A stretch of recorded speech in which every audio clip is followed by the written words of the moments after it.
I'm working for the Dutch research organization TNO, and yeah, the talk is called Trends in Mental Health Complaints of Dutch Young Workers and Potential Causes, and I actually think it's quite a nice complement to what we just saw.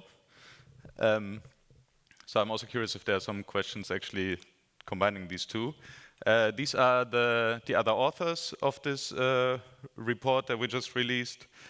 One of them, Luc Bounds, is also here in the audience today. And yeah, let's get into it. To give you some context of the research and what we actually did. Yeah, so we were asked to do this research because the burnout-related complaints were increasing more in young workers compared to the general working population. And I think this is something that's recognized not only in the Netherlands, but yeah, basically we hear news about that on a weekly basis almost. And so the Dutch Ministry of Social Affairs and Employment called on research to analyze trends within this group, to see if there are maybe some heterogeneity within the young workers. So the goal was to identify potential risk groups and underlying reasons for this observed increase. And what we did, that's what you can see on the right. Basically, it's a two-part study. We have this secondary data analysis from a large data set, the Netherlands Working Conditions Survey. In Dutch it's de NEA, de Nederlandse Enquête Arbeidsomstandigheden, and we filtered for workers that are older than 18 and younger than 35, and who were working for more than 16 hours per week. And the outcome measures were burnout complaints, so that is basically a subscale from it's basically work-related emotional exhaustion. If you have any questions on the scale, we can also talk about that later. And also absence from work with psychological complaints that are at least partly caused by work according to the worker themselves. So that was the first part of the study. And the second part of the study is focus groups that we did with young workers. We had 4 focus groups with 27 young workers in total. We did this via Microsoft Teams. And here already a little limitation. We saw that higher educated young workers were overrepresented in these groups. And what I would like to show now are some of the results. So this is not everything we looked at, but some of the things that I thought were interesting to share. So we start with the secondary data analysis. So what we actually see, I summarized this as like the highest are scoring higher and the lowest are stable. And what I mean with the overall trend is that we see like a general increase in young workers, but we also wanted to check if there are some groups that are increasing more than others. And what you can basically see here is that we made quartiles based on the symptom severity, if you want to call it like that, or like based on the amount of complaints.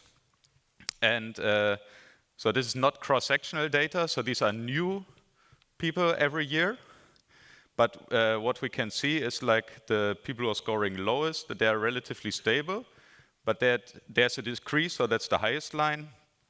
Particularly those that are scoring worst each year, that we see an increase in like mean complaints there. So this kind of suggests, we're not saying this in the report so much, but I feel a bit more at ease speculating maybe a bit more, but that the increase we saw overall, that it is mostly happening in this group of people which are scoring worst.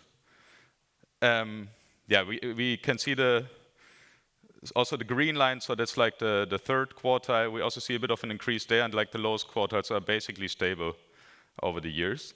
And we see this in our outcome of burnout complaints, but we can also see this for the absence from work with psychological complaints, which are partly caused by work. So the highest, the purple line again, that's the highest quarter, and that's actually where we see the highest increase of absence from work. And this is like the percentage of people within each year that are absent from work from the overall population that we're looking at. And I think, taken from what we learned just now, I think there's a nice link with the effects of the pandemic, where we see this dip, particularly in this group who's scoring highest. And we're not really doing this in the report, but like one explanation for this could be that there's just like higher economic insecurity, and then we see that people are just taking less sick leave.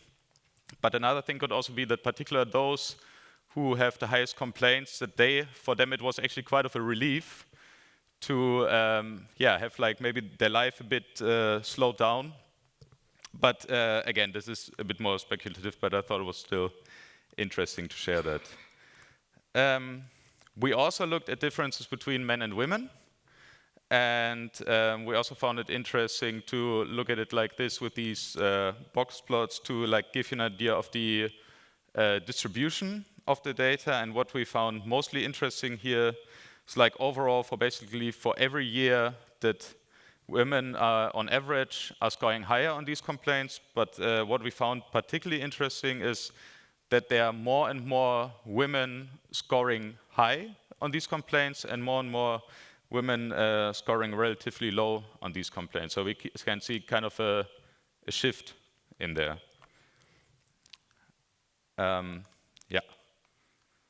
Yeah, sorry if it's a bit rushed. If there are questions to this, we can come back to it later. So now I would like to present some results from the second part of the study, which were the focus groups.